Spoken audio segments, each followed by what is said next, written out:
Vamos falar de missões, então? Missões nacionais? Tema, divisa e a continuidade do desafio, né? A irmã Esther Maia, está aí, irmã Esther Maia? Os evangelhos estão disponíveis, estão prontos, temos evangelhos suficientes. Vamos falar sobre os evangelhos que estão prontos para os irmãos que forem fazer as visitas. Nós já temos aí carimbados e vamos distribuir em seguida.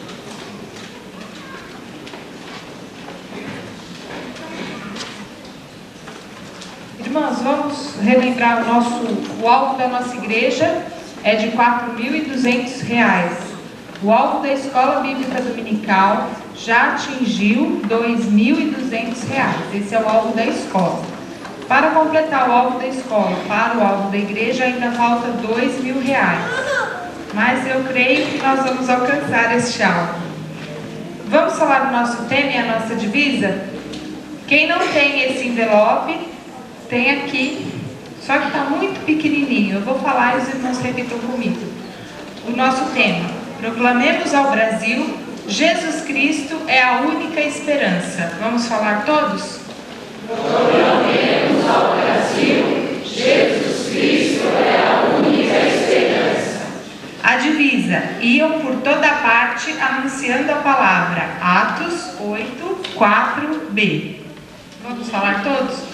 Iam por toda parte anunciando a palavra.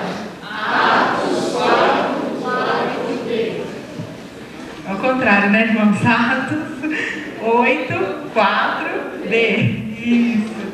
Eu vou convidar o regente, irmão Paulo. Vamos entoar o hino 581.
nós iremos chamar os diáconos que vão presidir ao momento de entrega dos dízimos das ofertas especiais. Você vai entregar a oferta primária ao envelope branco. O envelope especial que você coloca em emissões nacionais. Ok? Vamos, pois, neste momento, os irmãos cujos corações estão preparados irão adiante. Consagraremos ao Senhor esses recursos para o prosseguimento da obra.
Senhor nosso Deus, nosso Pai, nós te agradecemos pela oportunidade que o Senhor nos concede, pela vida que o Senhor nos dá e por esse privilégio de estar na tua casa, meu Pai.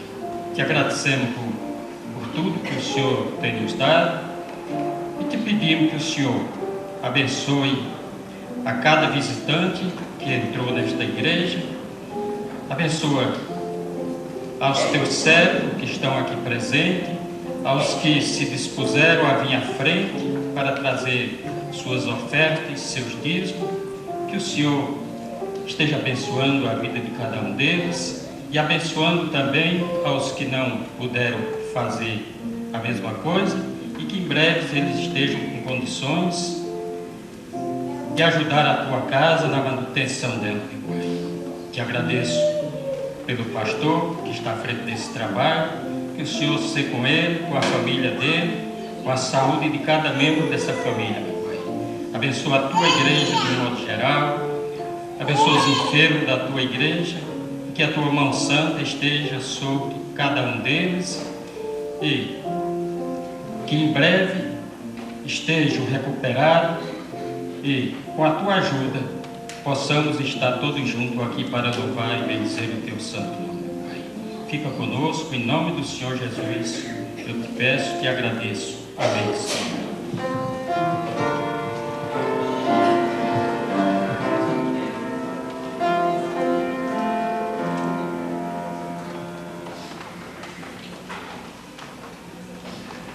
Nós iremos chamar agora os nossos jovens para nos conduzirem nos cânticos congregacionais, lembrando sempre que nossa igreja está voltada para a boa ordem do culto. Eu quero parabenizar a igreja porque está sensível, está atenta a que nós tenhamos um culto ordeiro e decente. Graças a Deus por isso. As pessoas estão mais atentas, estão mais participando do culto, menos entra e sai, menos conversa. Está maravilhoso e vamos manter assim. Nós viemos à casa de Deus, seja um ambiente para nossa edificação, para aprendermos, para absorvermos as coisas boas e para desfrutarmos essa hora maravilhosa que nós temos. Se é inevitável você conversar, vá lá num canto, fora do tempo, dá seu recado e volte se há algo urgente. Tá? Se não é urgente, aguarde o final do culto, haverá o tempo para confraternização. Nós agradecemos muito, pedimos aos diáconos que estejam atentos para atender as pessoas nas suas necessidades, as crianças que precisarem de apoio. Temos o berçário aqui pertinho, qualquer problema com criança, a mãe pode dirigir ao berçário aqui do lado, ok? E as crianças têm o culto delas também, o culto infantil. De modo que temos tudo para ter um ambiente de edificação espiritual, um ambiente que convide a meditação e a assimilação da palavra do Senhor. Chamamos os meninos para estarem conosco. Nós iremos, neste momento, louvar e adorar o nome do Senhor.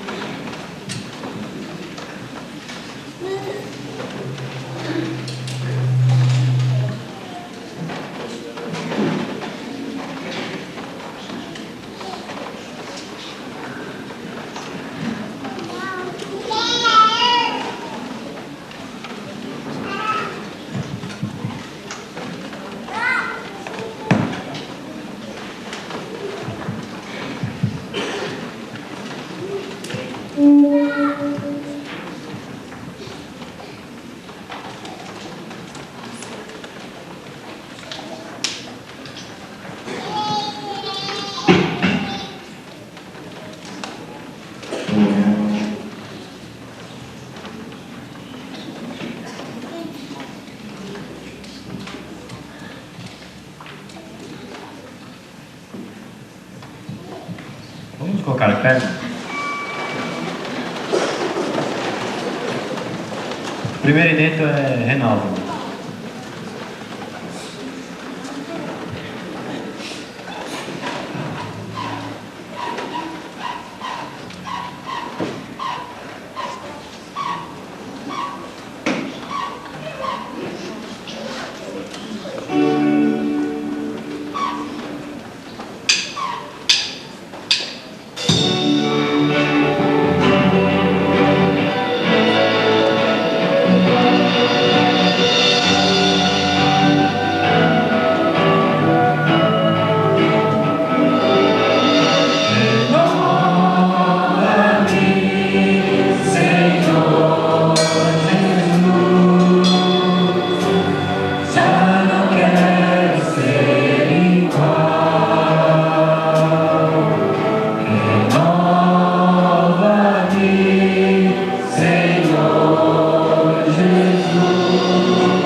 terceira edifica.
ler a Bíblia no texto do qual extrairemos a pregação desta noite. Após a leitura do mesmo, o coro da igreja também adorará o Senhor com os seus belos hinos. Então iremos para a mensagem. Eu convido a você que abra comigo na carta de Paulo aos Romanos, capítulo 5 de Romanos.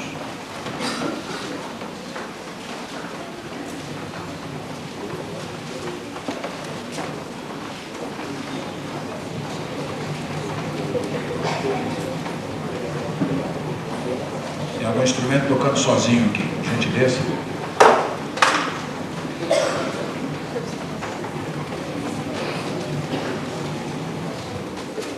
Obrigado. São os imprevistos da tecnologia. Romanos capítulo 5, versetos 1 a 11, onde lemos o seguinte: sendo, pois, justificados pela fé, temos paz com Deus, por meio de nosso Senhor Jesus Cristo, mediante quem obtivemos entrada pela fé a esta graça, na qual estamos firmes e nos gloriamos na esperança da glória de Deus. Não somente isto, mas também nos gloriamos nas tribulações, sabendo que a tribulação produz perseverança, e a perseverança, experiência, a experiência, a esperança. Ora, a esperança não traz confusão, porque o amor de Deus está derramado em nossos corações pelo Espírito Santo que nos foi dado. Porque Cristo, estando nós ainda fracos, morreu a seu tempo pelos ímpios. Dificilmente morrerá alguém por um justo, embora alguém possa se animar a morrer pelo bom. Mas Deus prova o seu amor para conosco, em que Cristo morreu por nós, sendo nós ainda pecadores. Logo, muito mais agora, sendo justificados pelo seu sangue, seremos por ele salvos da ira. Pois se nós, quando éramos inimigos, fomos reconciliados com Deus pela morte de seu Filho, muito mais, estando já reconciliados, seremos salvos pela sua vida. Não somente isto, mas também nos gloriamos em Deus, por nosso Senhor Jesus Cristo, por intermédio de quem agora alcançamos a reconciliação. Deus abençoe este texto em nossas almas hoje à noite.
tão poucas palavras,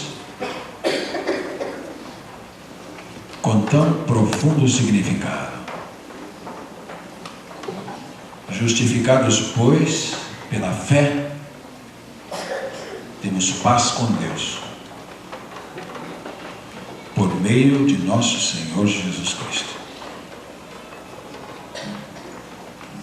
A Bíblia tem estas surpresas para nós, quando o Espírito Santo, em poucas palavras, numa linguagem direta, numa linguagem inequívoca, numa linguagem de clareza meridiana, nos fala das profundezas de Deus, especialmente aquelas ligadas ao desejo dele de nos salvar. Justificados, pois, pela fé, temos paz com Deus por meio de nosso Senhor Jesus Cristo. Não é preciso nenhum esforço exegético, não é preciso nenhum exercício de hermenêutica, não é preciso ser um escola, um erudito em interpretação para entender este versículo. No dia 9 de agosto de 1945, uma bela manhã ensolarada, o Major Paul Tibbets Jr., da Força Aérea dos Estados Unidos, apertou o botão que fez cair uma bomba sobre a cidade de Hiroshima, no Japão. Pela primeira vez na história dos conflitos humanos, a força atômica era usada para destruir. Foi um clarão como de 1000 sóis.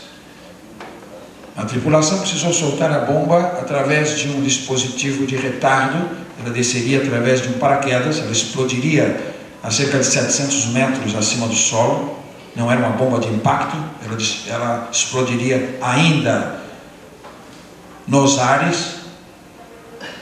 E precisava dar tempo para que o avião fizesse a manobra e eles ficassem de costas para a explosão.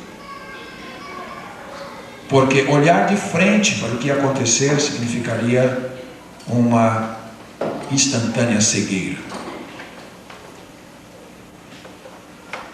A explosão aconteceu e a destruição, a devastação que Hiroshima sentiu naquele dia, a humanidade nunca mais esquecerá. 70.000 pessoas morreram na hora. 70.000 mortos instantaneamente, e a cidade de Hiroshima, praticamente 90% dos edifícios arrasados. Alguns dias depois, uma segunda experiência como esta acontece na cidade de Nagasaki. Essa demonstração de força, essa demonstração de poderio fez com que o exército japonês se rendesse incondicionalmente. A bordo de um couraçado americano, mais tarde, a fina flor da política e da força militar japonesa assina um documento de rendição incondicional aos aliados, terminando assim a Segunda Guerra Mundial. Mais tarde, perguntado a respeito dessa experiência traumática, de ter sido ele a pessoa que acionaria o botão e que acionara o botão, e ele sabia que milhares de pessoas morreriam lá embaixo, desde bebezinhos recém-nascidos, mulheres grávidas, crianças de todas as idades, anciãos, jovens. Se ele não se arrependia daquilo, ele disse que se precisasse nas mesmas condições, ele faria novamente. A justificativa era de que uma guerra estava sendo travada com uma ferocidade jamais conhecida. E o Império Japonês não se renderia, iria lutar até o último homem. E o que estava acontecendo no Pacífico mostrava realmente isso. Os ataques kamikazes com torpedos humanos, homens que dirigiam um torpedo até o navio inimigo explodindo junto. Lanchas abarrotadas de explosivos, pilotadas até a morte. Aviões que iam com gasolina só para a ida. O piloto já sabia que não voltaria. E era feita uma cerimônia, eles faziam uma tremenda uma refeição, eles tiravam fotografias, eles eram saudados, eles oravam, e eles tomavam uma bebida especial, e como verdadeiros deuses salvadores, entravam nos seus aviões para nunca mais voltar. Pilotos cada vez mais jovens, 20 anos, 19, 18 anos, alguns até mais jovens, aprendiam apenas a decolar o avião e levá-lo até o inimigo. Era uma guerra que não tinha previsão para terminar. De modo que a justificativa de uso daquela força destruidora foi que, se não se fizesse isto, muito mais pessoas haveriam de morrer durante não se sabe quanto tempo. Quero dizer aos irmãos que nós não temos a resposta desta equação. Nós não sabemos o que aconteceria se as bombas atômicas não tivessem sido lançadas sobre o Japão. Uma coisa nós sabemos: havia uma guerra, e a guerra é o acontecimento social que mais demonstra o que realmente está no coração do ser humano. A guerra é uma das demonstrações mais traumáticas e mais amplas da insensatez, da distorção da alma do homem. Como o coração do homem abriga em si não só o poder, mas a ânsia para matar. Homens inteligentes, homens cultos, homens educados, homens avançados na tecnologia. Podemos dizer que aqueles homens que planejaram e que alimentaram essa guerra por 6 anos eram a fina flor, a elite da sociedade do tempo, chamada para a arte de destruir. Pois o texto desta noite nos fala de uma guerra. Algumas pessoas lendo Romanos fazem-no com uma falsa compreensão do termo paz neste texto. Sendo, pois, justificados pela fé, temos paz com Deus por meio de nosso Senhor Jesus Cristo. E essa paz é entendida como uma tranquilidade, como uma placidez. Essa paz é entendida como um sentimento de calma, de serenidade interior. Mas a paz que está aqui escrita está contrastando com a guerra que está sendo travada. O que devo dizer aos irmãos nesta noite, baseados nesse texto, que vocês acompanharam atentamente, eu percebi, fala-nos de inimigos de Deus. Se nós, quando éramos inimigos, fomos reconciliados, versículo 10. Então, eu estou sendo fiel ao contexto. Bendito seja o nome do Deus vivo de Israel. Irmão Marcos, deixa o pastor falar agora, tá bom?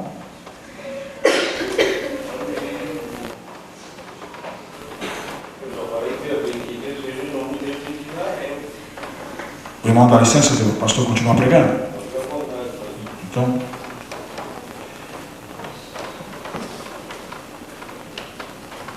o contexto nos auxilia, pois, a falar de uma inimizade. E a primeira coisa que eu quero deixar aqui nesta noite com os irmãos, a primeira ênfase deste texto lapidar da Bíblia é o seguinte: a nossa situação como pecadores é uma situação de guerra declarada contra Deus.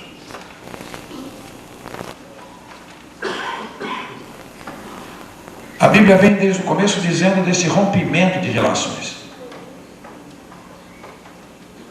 Você Você começa a ler a Bíblia, no primeiro e segundo capítulo, você vai vendo que ela descreve Deus criando tudo e depois criando o homem, colocando no jardim do Éden. Criando a sua imagem e a sua semelhança, e Deus vendo que tudo era muito bom. Viu Deus tudo quanto tinha feito, e eis que tudo era muito bom.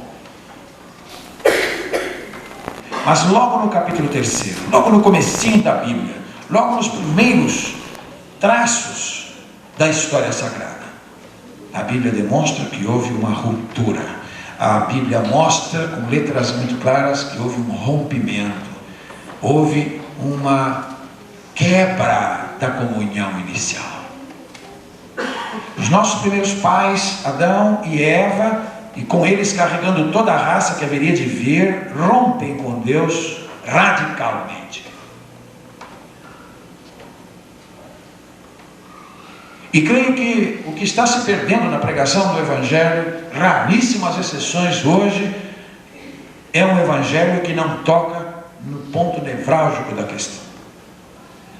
As pessoas são chamadas para as igrejas com as mais diferentes ênfases. As pessoas são atraídas para as igrejas com as mais diferentes e chamativas promessas.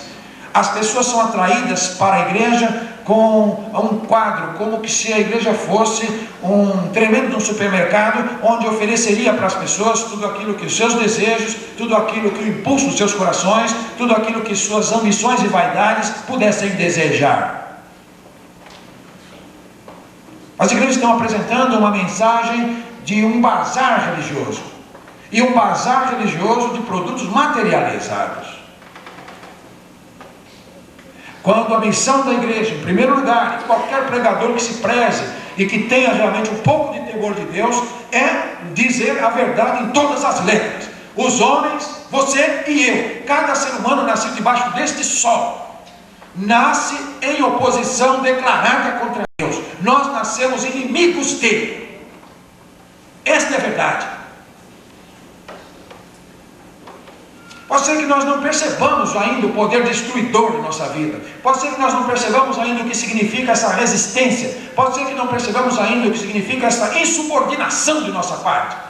Mas a verdade, a Bíblia diz com letras claras que nós estamos separados de Deus. Existe uma inimizade, uma contraposição. Existe uma independência do homem em relação a Deus. E isso colocou a ambos em terrenos contrários e opostos.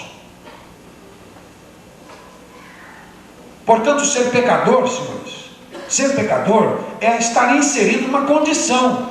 Ser pecador é ter herdado um estado de beligerância. Nós nascemos num estado de guerra, de oposição, de inimizade, inimigo de Deus. Deus nos vê como inimigos.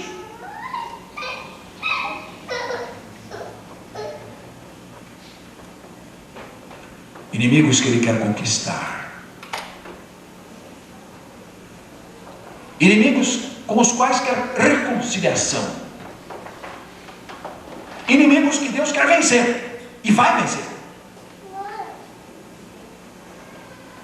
Ou para estabelecê-los de novo debaixo do seu cuidado soberano, ou para encerrá-los em prisões eternas, de onde nunca mais sairão. Senhores, essa é a verdade do Evangelho. Não precisa dourar a pílula, não precisa enfeitar nada, não precisa estabelecer nenhum esquema para atrair ninguém. É pregar essa mensagem que está na Bíblia e acabou.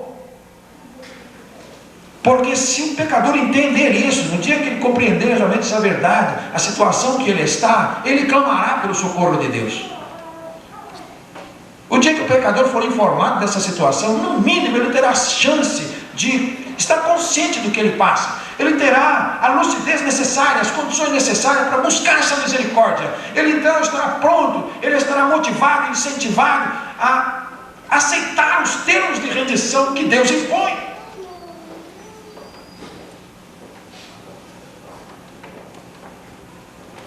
Nós pensamos muito que pecado é matar, é roubar, é adulterar e usar drogas. Bem, essas coisas são manifestações do pecado.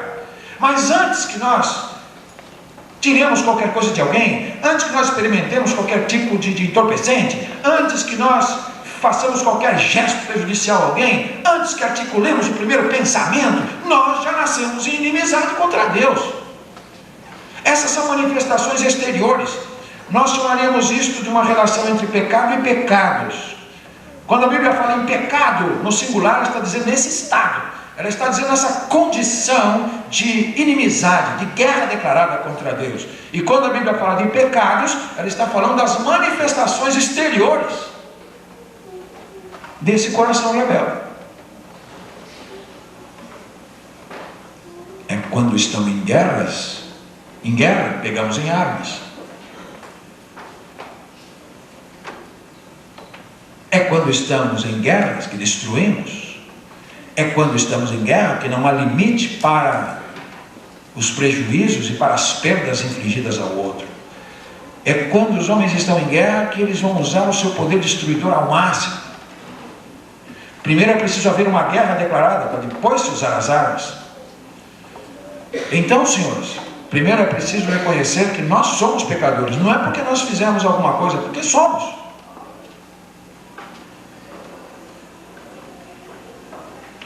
E o Espírito Santo, em cada página da Bíblia, quero que você compreenda, primeiro de tudo, esta informação. Você e eu nascemos e herdamos uma natureza em guerra declarada contra Deus. Não importa a religião que estejamos, a igreja que frequentamos, as esmolas que nós demos, os dízimos que entregamos, as orações bonitas que façamos. Não importa os batismos a que fomos submetidos, as cerimônias que nós celebramos. São tudo coisas externas, que o problema é lá dentro. Então a Bíblia vem com essa informação. E essa informação, esse diagnóstico, por amargo que ele seja, por impopular que ele seja, ele não agrada, ele não se encaixa naquilo que nós gostaríamos de ouvir. Mas se vai haver uma solução para o seu problema espiritual, ela passa por aí.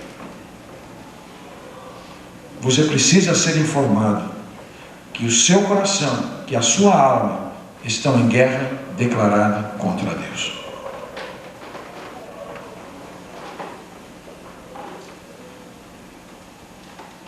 Às vezes os crentes cantam alguns hinos, não pensam no conteúdo da mensagem do hino, e às vezes cantam algumas coisas que não devem cantar. Havia um hineto que dizia: caiam por terra agora os inimigos de Deus. Eu dou graças a Deus que essa oração não foi ouvida, porque Deus está dando oportunidade para os seus inimigos se reconciliarem com Ele. O julgamento vai vir, sim, vai chegar um dia, e a Bíblia diz que está marcado esse dia de acerto. Cedo ou tarde ele vai acontecer. A Bíblia diz que aos homens está ordenado morrerem uma só vez. Não tem reencarnação não, viu? Não tem reencarnação. Aos homens, Hebreus 9:27, procure lá na sua Bíblia. Aos homens está ordenado morrerem uma só vez, e vindo depois o juízo. Então, depois da experiência da morte física, o que vai se seguir imediatamente é o juízo. Então é nesta vida, antes que a morte física nos apanhe, e antes que ela nos lance numa condição irremediável, Deus propõe reconciliação. Deixe o Espírito Santo iluminar o seu entendimento quanto a isso. Tire agora as resistências. O seu coração é como uma cidade em guerra, e ela trancou as portas, ela trancou os ferrolhos.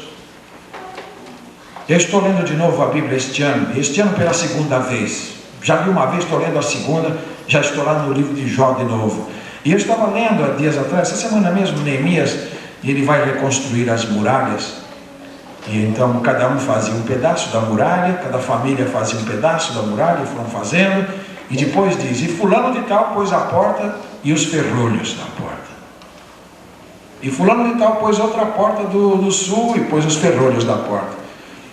E eu fiquei pensando, eis aí como é que se construiu a nossa resistência a Deus. O nosso coração é uma cidadela hermeticamente fechada para Deus. Nós construímos os muros, e nós colocamos as portas, e nós colocamos os trincos, e nós trancamos a nossa fortaleza, e nós ficamos lá dentro dizendo: bem, aqui ninguém me pega. Eu posso viver à vontade assim, não vai acontecer nada, Deus é maravilhoso, Deus é bom, é de bem com a vida, é maravilhoso. Não é não, senhores. Não, senhores. Essa guerra contra Deus não tem chance para o pecador. No ano 70 da era cristã, a 74, um partido judaico extremista, chamado dos Zelotes, se revoltou contra Roma. Eles queriam sacudir o jugo romano, eles queriam se livrar das águias de Roma. Eles achavam que era um povo especial, que não era para estar debaixo dos pagãos. E então eles fizeram uma revolta que começou no ano 66.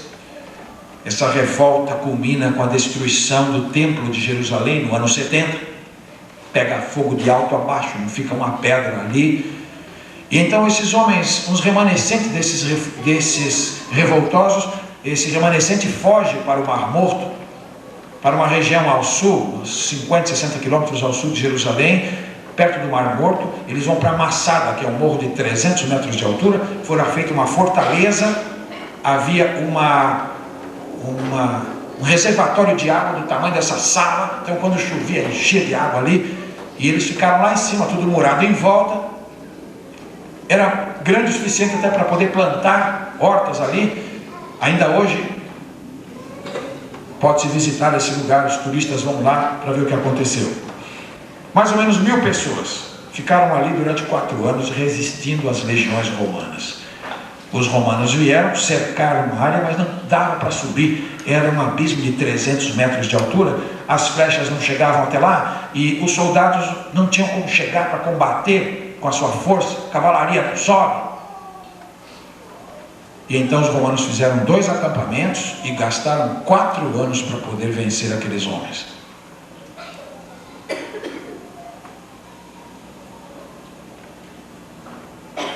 Os engenheiros militares romanos tiveram que fazer em pleno deserto, nas costas de escravos, de voluntários, tiveram que fazer um aterro, uma rampa com pedras e terras tiradas do deserto. 4 anos eles tiveram que carregar pedra sobre pedra ali, e recebendo fogo lá de cima, e recebendo óleo quente, recebendo tudo que é arma, morrendo muita gente, e eles colocando pedra sobre pedra para fazer a rampa.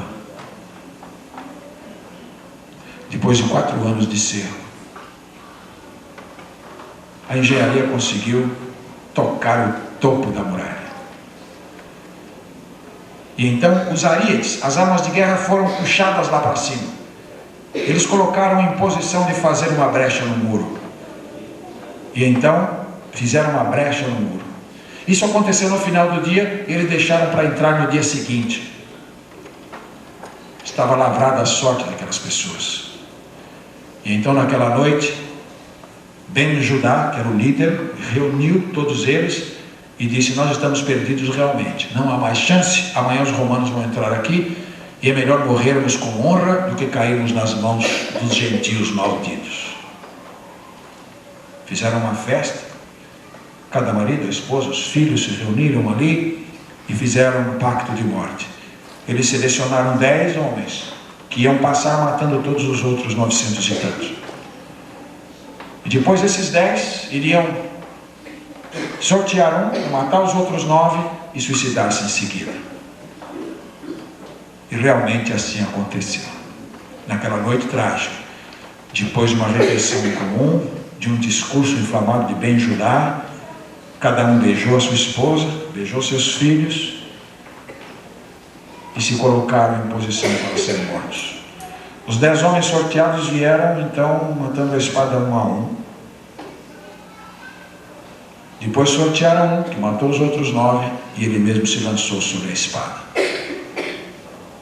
Na manhã seguinte os romanos entraram preparados para uma batalha que eles achavam que ia ser árdua, ia morrer muita gente, e só havia o silêncio na fortaleza. Flávio Josefo, escritor judeu contemporâneo, conta a história num livro, As Guerras de Israel, que tenho o privilégio de ter na minha biblioteca. E uma moça e 2 crianças se esconderam de noite, acovardadas, e escaparam. Foram as únicas que escaparam para contar a história. Os soldados de Israel hoje sobem lá para fazer o juramento de fidelidade ao seu exército. as autoridades judaicas contam a ele aquilo que eles acham o heroísmo máximo do seu povo e levam esses homens lá em cima e diz: vocês juram que vão morrer por Israel até o último homem se for preciso. E lá na cena da tragédia eles fazem seu juramento. O inimigo quer que nós façamos também este pacto com ele, de nós resistirmos a Deus até o final, de nós não nos rendermos. Ele procura passar a imagem que a nossa situação é uma situação que não é assim tão perigosa, não é algo assim tão urgente, eu não preciso desesperadamente, isso é uma coisa que posso deixar para depois. Aliás, Deus é um velhinho bonachão lá, que vai fazer de conta que não viu nada, ele na verdade não vai lançar ninguém no inferno. Não, Deus não lança ninguém no inferno, a pessoa escolhe ele. A pessoa vai para o inferno apesar de todos os esforços de Deus para reconciliá-la com ele mesmo. Eu posso voltar para minha casa hoje e dormir o meu sono em paz, se eu conseguir passar para você, meu ouvinte, essa verdade que está na Bíblia. Eu convido você para ler com calma na sua casa isso, se você não se convenceu e não entendeu ainda. Porque naquele grande dia do juízo, eu não quero o seu dedo apontado para mim, dizendo para Deus: Senhor, eu estou nessa situação porque o pastor nunca me falou do meu perigo. O pastor quis ser bonzinho, quis ser simpático, o pastor não quis tocar na minha sensibilidade e ele não foi franco comigo. Irmãos, eu não posso inventar nada, eu tenho que pregar o que está na Bíblia. Eu não tenho essa escolha. Segunda coisa que eu quero dizer é que a salvação traz a paz. Sabe o que acontece quando a pessoa se converte? Quando a pessoa se converte, ela se rende. Você sabe o que é rendição? Ou que palavra especial que nós podemos encaixar aqui? A palavra rendição. Rendição é quando você reconhece que não tem mais condições de lutar. Você não tem mais recursos nenhuns. E então você pega uma bandeira branca e você agita a bandeira branca e levanta as mãos. E então aquele com quem você guerreava e resistia, ele vem até você, ele tira as suas armas. E ele vai dispor agora, ele vai pôr as condições sobre você. Isso é incondicional, isso é rendição. Você depõe as armas, levanta as mãos, agita a bandeira branca e diz: eu não posso lutar mais, não tenho mais condições de lutar. Nesse momento acaba a guerra.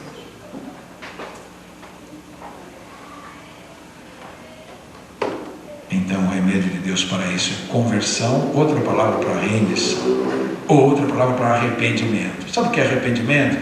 É dizer: Senhor, olha, não tem nada para apresentar, eu sou uma pessoa religiosa, o que é a religião em relação ao pecado? O que ela me resolve?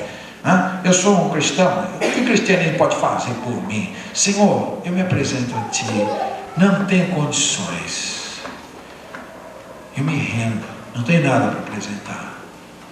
Eu me rendo e me entrego aos Teus termos. Isso é arrependimento. Pastor, qual é o caminho disso? É Jesus. Sendo, pois, justificados pela fé, temos paz com Deus por meio de nosso Senhor Jesus Cristo. A Bíblia diz que Ele é o príncipe da paz. Ele diz: a minha paz vos dou.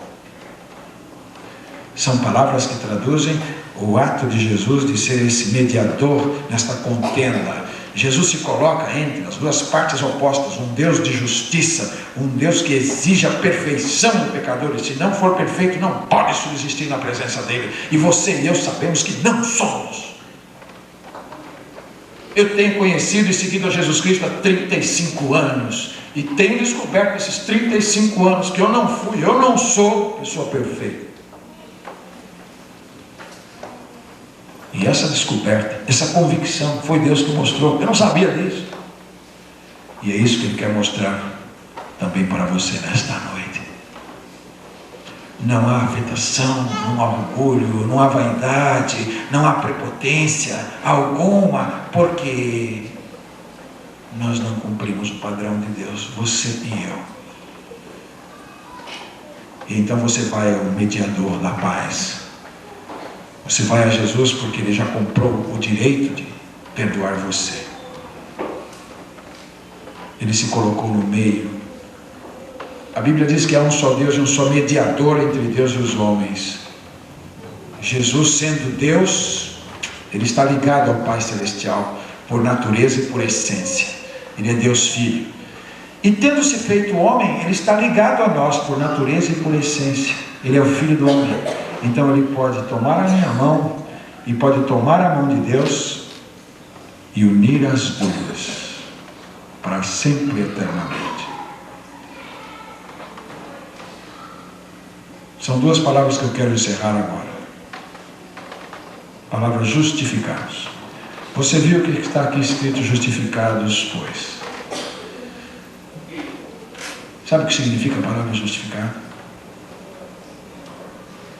Justificado significa, quando você aceita Jesus Cristo como seu Salvador, Deus olha para você como se você nunca tivesse pecado algum.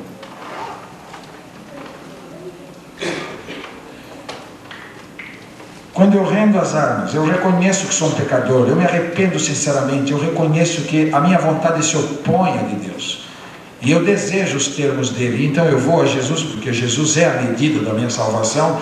Eu vou a Jesus Cristo e o recebo. O sangue de Jesus me cobre, entende? O sangue de Jesus me cobre, e então Deus olha para mim como se eu nunca tivesse pecado. Deu para entender? Nós fomos um pecador lá atrás, aceitamos a Jesus, continuamos neste mundo, de certa forma, não como antes, mas continuamos sujeitos a pecados ainda, e eventualmente nós pecamos, mas quando estamos em Jesus, o sangue dele nos cobre, e Deus olhando para nós, não vê as nossas culpas, Ele nos vê como se nunca antes tivéssemos pecado. E finalmente, pela fé. Fé, confiança. A palavra bíblica fé é a confiança, mas confiança inabalável, confiança absoluta, confiança em que Deus realmente cumpre o que promete. A Bíblia diz que Deus nos deu a vida eterna, e esta vida está em seu Filho. Quem tem o Filho de Deus tem a vida. Quem não tem o Filho de Deus não tem a vida. Você crê nisso? Jesus disse para Marta e Maria: eu sou a ressurreição e a vida. Quem crê em mim, ainda que esteja morto, viverá. Você crê isso? De certa forma, nós vivemos por fé. Nós entramos no ônibus e confiamos que o motorista é capaz de nos levar onde nós desejamos. Nós precisamos ir a Nova York, Paris, a Buenos Aires. Nós entramos no avião, não sabemos nem como é que funciona, e nós confiamos que o piloto é habilitado para levar aquela máquina lá em cima e nos colocar lá no destino. Você vai ao médico e ele lhe dá um diagnóstico, ele ministra um remédio, uma cirurgia, e você entrega o seu corpo para ele fazer o tratamento. Você tem fé nele. Quando nos casamos com alguém, nós o fazemos porque confiamos naquela pessoa. Nós depositamos confiança que aquela pessoa nos ama de verdade e que aquela pessoa quer compartilhar a sua vida conosco. E então nós nos entregamos na base de uma confiança no que aquela pessoa está nos dizendo. Meus queridos, eu vou para a escola porque tenho fé que aqueles professores terão o conhecimento, a didática e as condições de me ensinar alguma coisa, fazer de mim alguém melhor. Você apanha o seu filho e pega nas mãos dele e diz: meu filho, vamos dar um passeio, eu vou comprar para você alguma coisa, isso, aquilo. Ou você promete um presente, ele fica contente, ele vai, porque ele crê, ele confia que você vai cumprir. Nós vivemos pela fé. Por que não confiar em Deus? Por que não crer que Jesus Cristo é capaz de salvar você e que você precisa dele desesperadamente? Deus só exige isso. É a única condição para que Ele se aproprie de você de vez. E então, justificados pela fé, temos paz com Deus por meio de nosso Senhor Jesus Cristo. Termina a guerra, começa a paz. Você que era inimigo e adversário de Deus, passa agora a ser amigo dele, filho dele, herdeiro dele.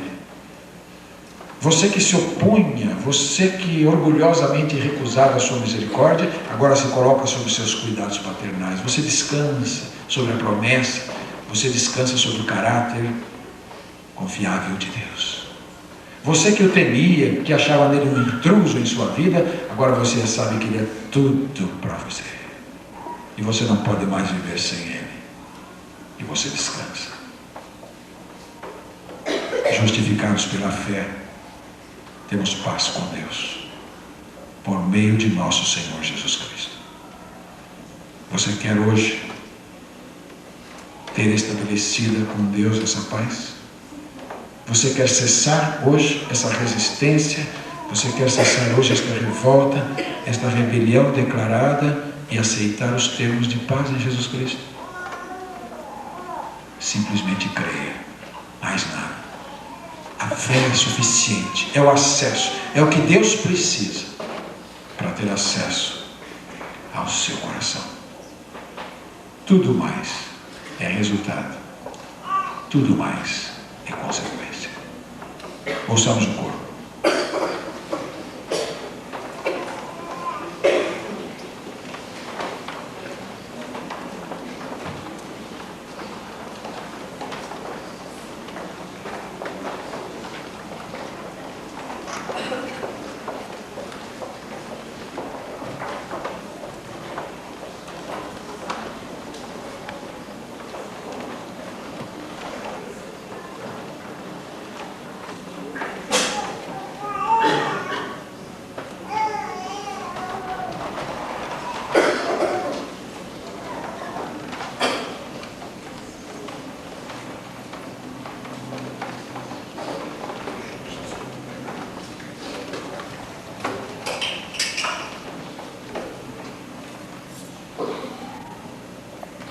Assim,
irmãos, nós temos aqui Evangelhos de João carimbados e temos folhetos infantis, folhetos para criança, com a mensagem da Palavra de Deus.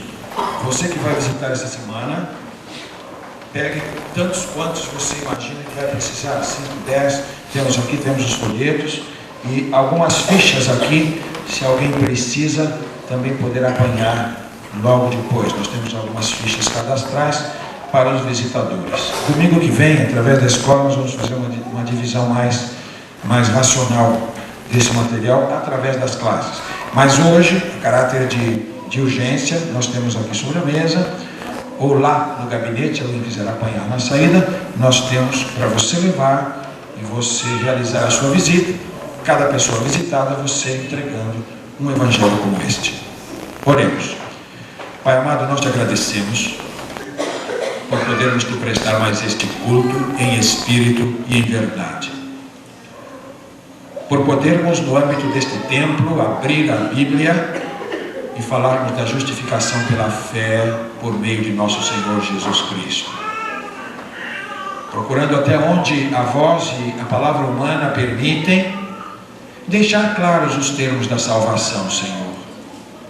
Abrir os olhos do entendimento, da alma, de cada pecador para o estado de animosidade, o estado de belicosidade, de resistência ao amor de Deus.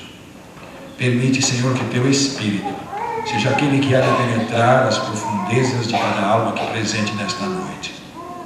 E assim como operou em nós um dia a compreensão do nosso estado desesperador e da nossa necessidade de Cristo, e nos levaste até os pés da cruz, que nesta noite o mesmo Espírito permeie a mente e o coração de cada alma aqui necessitada de salvação, para que ninguém saia deste lugar sem se reconciliar contigo, sem os termos de paz contigo, agora e para sempre. Nós oramos em nome de Jesus. Amém.